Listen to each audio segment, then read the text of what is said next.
Everyone, कैसे हैं आप सब लोग। चलिए स्टार्ट करते हैं। आज हम fourth chapter of the national income के फोर्थ चैप्टर में हम देखने जा रहे हैं कि नेशनल इनकम को हम कैसे काउंट कर सकते हैं। तो इसलिए अगर आप इस वीडियो को देख रहे हैं तो आज से आपको कंटिन्यूअसली सारी वीडियोस देखनी है। जब आप कंटिन्यूअसली वीडियो देखोगे तो बिलीव मी आपके टिप्स पर हो जाएगी नेशनल इनकम को। जो नेशनल इनकम से बच्चों को थर्राट कपाट होती है ना, वो एक भी नहीं हो पाएगी। तो इसलिए आपको क्या करना है, कॉन्टिन्यूसली वीडियोस देखनी है। यकीन करिएगा, बिल्कुल भी एक एक स्टेप ऐसा बताऊंगा आपको कि आपकी सारी की सारी प्रॉब्लम सॉल्व हो जाएगी। तो हम स्टार्ट करते हैं आज इस चैप्टर को। जल्दी से आ जाओ। इंग्लिश में गाली देने वाले लगते कूल, हिंदी में देने वाले लगते हिन्ने फूल। फूल से भरा देख मेरा पूल, तो मैं हो गए आगे प्रिंसिपल पर मैं हूँ पूरा स्कूल। इस चैप्टर में हम मेजरमेंट ऑफ नेशनल इनकम देखने जा रहे हैं। मेजरमेंट कैसे करते हैं नेशनल इनकम को। नेशनल इनकम को मेजर करने के, कैलकुलेट करने के हमारे पास कितने मेथड होते हैं? 3 मेथड होते हैं। ये आपके रहे सामने तीनों के तीनों। Number 1 is value addition method, number 2 is income method and third one is expenditure method. 3 method होते हैं। इनके मैंने दूसरे नाम भी लिख दिया ताकि आपकी कंफ्यूजन भी दूर हो जाए। क्या है होता है इसका दूसरा नाम? देखिए, इसको हम प्रोडक्शन मेथड और नेट आउटपुट मेथड कहते हैं। इनकम मेथड को हम इनकम डिस्ट्रीब्यूशन मेथड कहते हैं। और यहां पर फोकस करिएगा, एक्सपेंडिचर मेथड को हम इनकम डिस्पोजल मेथड कहते हैं। ये देखो, यहां पर इनकम डिस्ट्रीब्यूशन है, यहां पर इनकम डिस्पोजल है। यहीं पर हो जाती है तबाही, मच जाती है, क्योंकि आपको ऐसा लगता है इनकम आ गई तो इनकम मेथड कर देते हैं। लेकिन यहां पर किस बात की बात हो रही है? एक्सपेंडिचर मेथड की बात हो रही है। इनकम डिस्पोजल हो रही है, डिस्पोज हो रही है, इनकम खत्म हो रही है। आप लोग एक्सपेंडिचर कर रहे हो, तो बहुत ध्यान रखने वाली बात है। तो अब हम इस वीडियो में क्या करेंगे, वैल्यू एडिशन मेथड करने जा रहे हैं। वैल्यू एडिशन मेथड को अब आप समझ लीजिए। सबसे पहले इसको करने से पहले आपको ये जानना पड़ेगा वैल्यू एडिशन किसे कहते हैं। तो भाई, वैल्यू एडिशन किसे कहते हैं? जब आप किसी भी चीज के अंदर एक वैल्यू ऐड कर देते हो। एग्जाम्पल से समझाता हूं। फॉर एग्जाम्पल, आप ये मार्कर बाहर से खरीद के लाते हो 50 रुपया का। अब आप इसके अंदर बढ़िया जरा प्रिंट करवा के कोई अच्छी सी चीज लगवा दोगे, अपना लोगो लगा दोगे, या फिर कोई बहुत अच्छे सा प्रिंट आउट करके इसका आप बाहर जाकर अगेन इसको 500 रुपीज का बेच दोगे। 500 कुछ ज्यादा हो गया यार, 100 रुपीज का बेच दोगे। तो 50 रुपए का लाए थे, आपने 100 रुपीज का आगे चिपका के डाल दिया, तो क्या हो गया? 50 रुपए आपने कमा लिया। 50 रुपए की आपने इसके अंदर वैल्यू ऐड कर दी है। तो ये वैल्यू एडिशन होता है। आप कोई ड्रेस लाओ बाहर से, उसके ऊपर कढ़ाई बुनाई कर आप जो है बाहर बेच दीजिए। उसके अंदर आपने वैल्यू ऐड करी हो, आप ज्यादा का बेच सकते हैं, तो वही वैल्यू एडिशन होती है। तो वैल्यू एडिशन को हम कैसे डिफाइन करते हैं? Addition made to the value of the good. किसी भी वैल्यू ऑफ गुड में जो आपके लिए रॉ मटेरियल हो गया, क्योंकि आप उसके लिए आप उसको परचेज करके ला रहे हो, तो आपके लिए क्या हो गया? वो रॉ मटेरियल हो गया, क्योंकि आप उसको आगे बेचने के लिए ला रहे हो। Addition made to the value of good या फिर raw material by the firm. कोई फर्म किसी की चीज के अंदर वैल्यू एडिशन करती है, वैल्यू ऐड कर देती है, वो हमारा वैल्यू एडिशन कहलाता है। तो होपफुली आपको डेफिनेशन तो क्लियर हो गई है। अब हम इसको नेशनल इनकम को कैलकुलेट कैसे करते हैं इस मेथड से। देखो, एग्जांपल दे रहा हूं, बहुत ही जबरदस्त एग्जांपल लाया हूं मैं आपके लिए। तो प्लीज प्लीज प्लीज कंसंट्रेट करिएगा। अब यहां से देखिए भाई, एक एरिया है, जंगल का एरिया, वीरान सुनसान एरिया है, और वहां पर क्या है? उस जंगल में लकड़ी है, लड़की नहीं है, उस जंगल में लकड़ी है बहुत सारी, क्योंकि वहां पर पेड़ है। तो मिस्टर गायतोंडे जी क्या करते हैं? मिस्टर गायतोंडे वहां जाते हैं वीरान सुनसान एरिया में, और वहां से लड़की उठाकर लाते हैं, नहीं, लकड़ी काट कर लाते हैं। तो भैया गायतोंडे जी गए, लकड़ी काटी, लकड़ी काट कर लाए। उन्होंने क्या करा? भाई कल्लू को, मिस्टर कल्लू जी को 100 रुपीज की बेच दी। अब देखो, गायतोंडे गए थे वहां पर उनका क्या लगा? वहां से रॉ मटेरियल थोड़े ना, उनको पैसे थोड़े ना देने पड़ रहे हैं। वहां पर उन्होंने सिर्फ और सिर्फ लकड़ी काटी, पेड़ काटे, और पेड़ काट कर लिया है, भाई कल्लू जी को दे दिया, मिस्टर कल्लू को 100 रुपीज की। तो उनका कुछ भी नहीं लगा। अब मिस्टर कल्लू जी ने वो लकड़ी ली और उस लकड़ी को अलग अलग पीसेस कर कुछ शार्प पीसेस कर भाई लल्लू जी को चिपका दिया। देखो, गायतोंडे जी लाए थे 0 रुपीज की, उन्होंने 100 रुपीज की कल्लू जी को दे दी है। अब मिस्टर कल्लू ने 100 रुपीज की खरीदी, उसने मिस्टर लल्लू जी को कितने बेच दिया है? 200 रुपए की चिपका दी है। अब मिस्टर लल्लू जी क्या करेंगे? मिस्टर लल्लू जी उसी लकड़ी के अंदर एक वैल्यू ऐड कर देंगे, या फिर उसको शार्प पीसेस कर या फिर उसके अंदर पॉलिश कर कुछ भी कर उसको मिस्टर बल्लू को बेच दिया। भाई बल्लू को उसने 400 रुपए की बेच दिया। देखो कितने की खरीदी थी? 200 रुपए की खरीदी थी कल्लू से, और बल्लू को बेच दिया उसने 400 रुपए की। 200 रुपए की वैल्यू ऐड कर दिया यहाँ पर। मिस्टर बल्लू जी बड़े स्मार्ट आदमी है भाई। बल्लू जी है फर्नीचर वाले, मतलब कारपेंटर है। उन्होंने क्या करा? उसका फर्नीचर बनाया, और फर्नीचर बनाकर चुलबुल पांडे जी को चिपका के डाल दिया। चुलबुल पांडे की शादी होने वाली थी, उन्होंने अपने घर में फर्नीचर खरीद लिया है। तो उसने, बल्लू ने क्या करा? 1000 रुपीज की चुलबुल पांडे जी को चिपका दी। तो भैया जो हमारे पास फॉरेस्ट में लकड़ी थी उस लकड़ी का काटकर 1000 रुपए की वैल्यू बन गई है। तो इसलिए वैल्यू एडिशन हर बंदे ने अलग अलग वैल्यू एडिशन करा है। अब देखते हैं किस बंदे ने कितना वैल्यू एड करी है। देखो भाई वैल्यू एडिशन का फार्मूला भी मैंने आपके लिए यहाँ पे लिख दिया कि value output minus purchase of raw material, मतलब कि जितने का उसका आउटपुट बन के आया है उसमें से ये माइनस कर देना है जितने की उसने परचेज की है। एग्जांपल दे रहा हूं, देखो बहुत अच्छा बढ़िया भाई। गायतोंडे ने क्या करा था, कल्लू जी को 100 रुपए की बेच दी थी और उसकी कितने की आई थी 0 रुपीज की। तो परचेज कितनी थी उसकी 0 रुपीज की और उसका वैल्यू ऑफ आउटपुट निकल के आया था 100 रुपया। अगर हम इसको माइनस कर देंगे तो उसने जो है 100 रुपए की, गायतोंडे ने जो है 100 रुपीज की वैल्यू एडिशन करी है। अगेन मिस्टर कल्लू ने कितने की एडिशन करी, यहां पर गायतोंडे लिख देते हैं, यहां पर कल्लू जी आ गए हैं हमारे। कल्लू जी ने क्या किया है, हमारे कल्लू जी ने 200 रुपए की बेच दी थी 100 रुपए की लेकर। तो भाई वैल्यू ऑफ आउटपुट उसके लिए 200 रुपए हो गया ना। देखो वैल्यू ऑफ आउटपुट का मतलब ये हो गया उसके लिए कितने की, वो कल्लू जी ने 200 रुपए की बेची है आगे, तो उसके लिए आउटपुट की वैल्यू हो गई है। और खरीदी थी कितने की, कल्लू ने 100 रुपए की खरीदी थी। तो भैया यहां से उसने परचेज माइनस कर देते हैं उसकी परचेज, तो यहां से उसकी भी 100 रुपीज की वैल्यू एडिशन कर दी है। अब लल्लू जी ने कितनी वैल्यू एडिशन करी है, लल्लू जी आप भी आ जाइए जरा मैदान में। तो देखते हैं भैया लल्लू जी ने उसको 400 रुपए का बना दिया है 200 रुपए का खरीद के। तो भाई 400 रुपए का उसके लिए वैल्यू ऑफ आउटपुट हो गया और 200 रुपए का उन लोगों ने, भाई लल्लू ने खरीदा था। तो कितना हो गया है, वैल्यू एडिशन 200 रुपए कर दी है। इसने ज्यादा करे है भाई, बहुत दिमाग वाला आदमी है। और जो बल्लू जी है वो सबसे ज्यादा दिमाग वाला है क्योंकि उसने 400 रुपए की लड़की को, लकड़ी को खरीदा था और चुलबुल पांडे को 1000 रुपए की बेच दी है। तो मिस्टर बल्लू ने कितनी वैल्यू एडिशन करी है, मिस्टर बल्लू ने जो है 1000 रुपए की बना दिया उसको और उसने जो है भैया 400 रुपए की खरीदी थी। तो वो 600 रुपए का उसने वैल्यू एडिशन करा है। अब ये देखो ध्यान दो, यहां पर देखो बहुत ध्यान से समझना है आपको कि गायतोंडे ने 100 रुपए की वैल्यू एडिशन करी, कल्लू ने 100 रुपए की वैल्यू एडिशन करी, लल्लू ने 200 रुपए की वैल्यू एडिशन करी और बल्लू जी ने 600 रुपए की वैल्यू एडिशन करी। अगर मैं इन सब की वैल्यू एडिशन को मैं प्लस कर दूं, देखो 6211 मतलब 1000 रुपीज।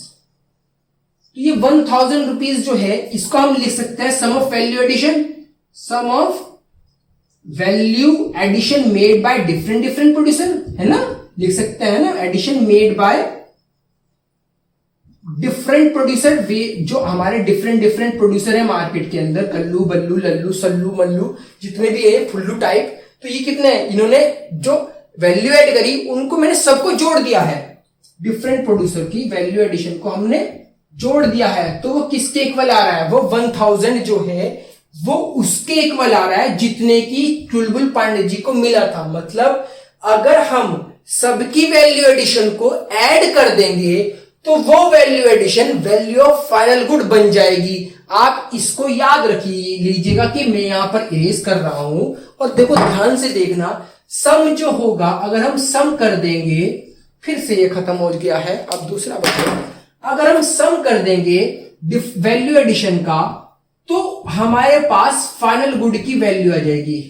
फाइनल गुड्स हमारे 1000 रुपीज का हो गया था, ठीक है, हमारा जो फाइनल गुड्स निकल के आया था वो 1000 रुपीज का हो गया था। देखो ध्यान से देखना है, स्क्रीनशॉट लो और फिर मैं आगे की बात बताऊं, जल्दी से स्क्रीनशॉट ले लो। दूसरा कॉन्सेप्ट देख लेते हैं क्या होता है। दूसरा कॉन्सेप्ट है हमारे पास डोमेस्टिक प्रोडक्ट। डोमेस्टिक प्रोडक्ट का मतलब ये होता है money value for all final good and services produce with in the economic territory. अब हिंदी में समझ लेते हैं इसको कि इकोनॉमिक टेरिटरी के अंदर, डोमेस्टिक टेरिटरी के अंदर, इंडिया की बाउंड्री के अंदर जितने भी प्रोड्यूसर्स हैं और वो कुछ चीजें प्रोड्यूस कर रहे हैं, अगर हम उनकी मनी वैल्यू को काउंट करो, उनको हम प्लस कर दे मनी वैल्यू को, तो वही हमारा डोमेस्टिक प्रोडक्ट निकल के सामने आता है। तो डोमेस्टिक प्रोडक्ट क्या होता है कि भाई इकोनॉमिक टेरिटरी के अंदर, इंडिया के अंदर जितने भी प्रोड्यूसर्स हैं वो सब कुछ प्रोड्यूस कर रहे हैं और किसी चीज में एंगेज्ड है और वो क्या कर रहे हैं उसको हम प्लस कर देते हैं, तो हमारा डोमेस्टिक प्रोडक्ट आ गया है। अब ये देख लेते हैं इसके दो पार्ट करके कि भाई production produce with in the economic territory. Economic territory के अंदर कितने टाइप के प्रोड्यूसर होते हैं ये आपको पता है, 7th 8th 6th 9th, और आप जो है 10th क्लास में ही पढ़ के आए हो, और अगर आपने लास्ट ईयर बिजनेस स्टडीज पढ़ी होगी तो वहां पर भी आप अच्छे से देख कर आए हो कि कितने प्रोड्यूसर होते हैं प्रोड्यूसर प्रोडक्शन के पॉइंट ऑफ व्यू से, 3 टाइप के प्रोड्यूसर होते हैं किसी भी कंट्री के अंदर, but one is primary sector, another one is secondary sector and the last one is tertiary sector. और primary sector, secondary sector, tertiary sector आपको बताने की जरूरत नहीं है, आपको सब पता होगा, बट मैं आपको इसका ओवरव्यू देना चाह रहा हूं कि क्या होता है प्राइमरी सेक्टर।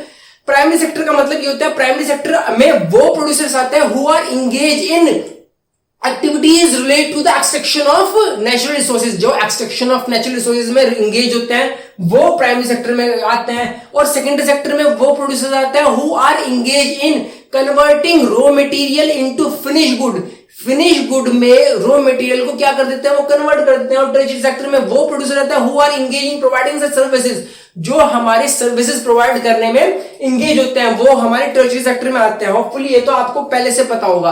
तो ये आपको इकोनॉमिक टेरिटरी के अंदर जितने प्रोड्यूसर रहते हैं वो हमने देख लिए हैं। अब money value of all final goods क्या होती है, देखो फाइनल गुड है, एक कंट्री के अंदर फाइनल गुड प्रोड्यूस हो रहे हैं, तो वो कौन प्रोड्यूस कर रहा होगा, primary sector, tertiary sector, secondary sector, ये तीनों प्रोड्यूस कर रहे होंगे।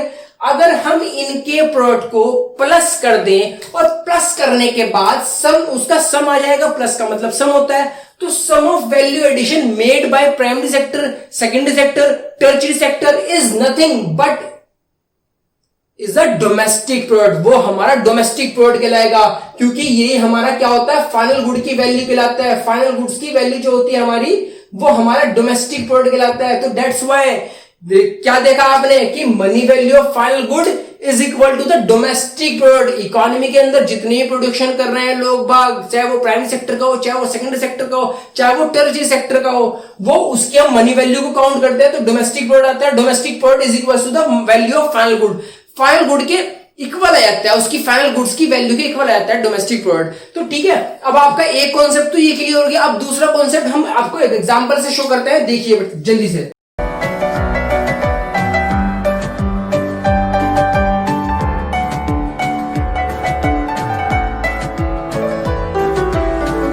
देखिए अब एग्जांपल से क्लियर कर लेता हूं कि एक चीज वैल्यू एडिशन का मतलब ये होता है value of output minus purchase of raw material, जो कि आपने अभी भी देखा है, जो गायतोंडे वाला एग्जांपल दिया था मैंने अभी पहले आपको। तो वैल्यू ऑफ आउटपुट में से अगर हम रॉ मटेरियल की वैल्यू को माइनस कर देते हैं तो वैल्यू एडिशन आता है कि भाई हर सब के सब जितने भी प्रोड्यूसर हैं कितने उन्होंने कितनी कितनी वैल्यू ऐड करी है। अब इसको एग्जांपल से समझ लेते हैं कि वैल्यू ऑफ आउटपुट होता क्या है। बेसिकली वैल्यू ऑफ आउटपुट में एग्जांपल समझते हैं कि भाई एक बंदा है भाई जी, मिस्टर भाई जी, कोई भी एग्जांपल ले लो आप, उसने रॉ मटेरियल खरीदा 1000 रुपया का, ठीक है।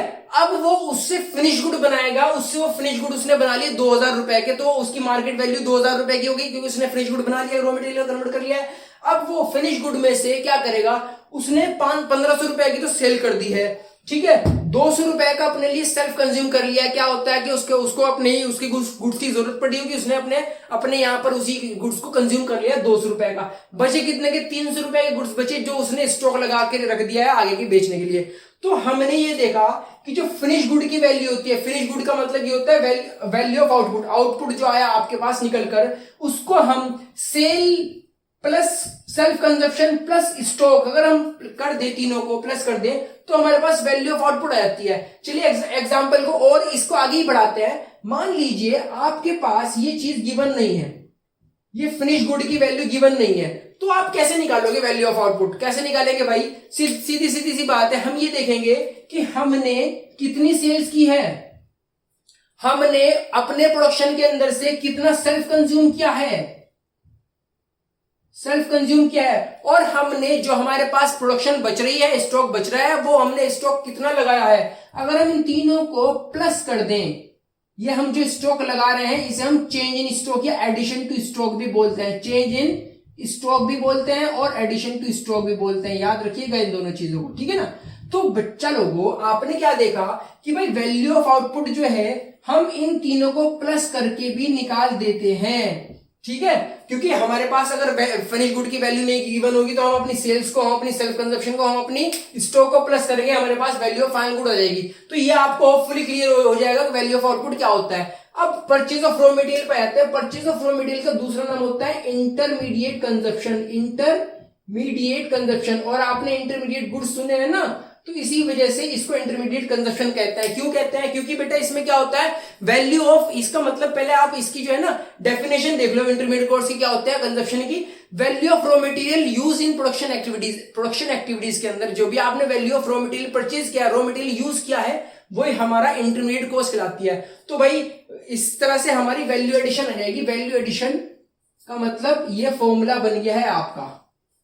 तो आपने क्या देखा है कि अलग अलग प्रोड्यूसर जो हैं हमारे वैल्यू ऐड कर रहे थे, उन वैल्यू को हमने काउंट करा, सबको निकाल लिया, वो हमारी सम ऑफ वैल्यू एडिशन के इक्वल आ जाता है। सम ऑफ वैल्यू एडिशन का मतलब ये होता है फाइनल गुड की वैल्यू आ गई थी हमारे पास। फाइनल गुड की अगर हमारे पास वैल्यू आ गई थी तो हमने देखा कि सारे के सारे सेक्टर में, primary sector, secondary sector, tertiary sector, सारे सेक्टर्स कितनी कितनी वैल्यू ऐड कर रहे थे, वो फाइनल गुड्स की वैल्यू आ गई है।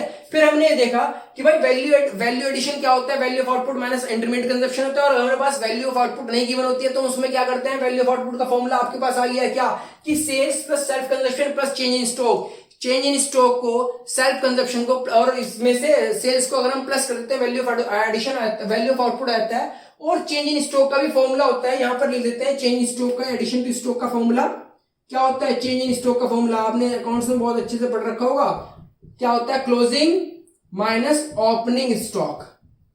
ठीक है, ये हमारा फॉर्मूला हो गया चेंज इन स्टॉक का। तो ये तो हो गया एक कॉन्सेप्ट। अब वीडियो को एंड करते हैं और इसके बाद की बात जो मैं इसमें एडिशन करूंगा वो नेक्स्ट वीडियो में बताऊंगा, क्योंकि ये वीडियो अगर ऐसी बता दूंगा तो बहुत लंबी हो जाएगी, आपके समझ नहीं आएगा फिर। ठीक है ना, तो वीडियो को करते हैं खत्म और अब करते हैं बाय बाय।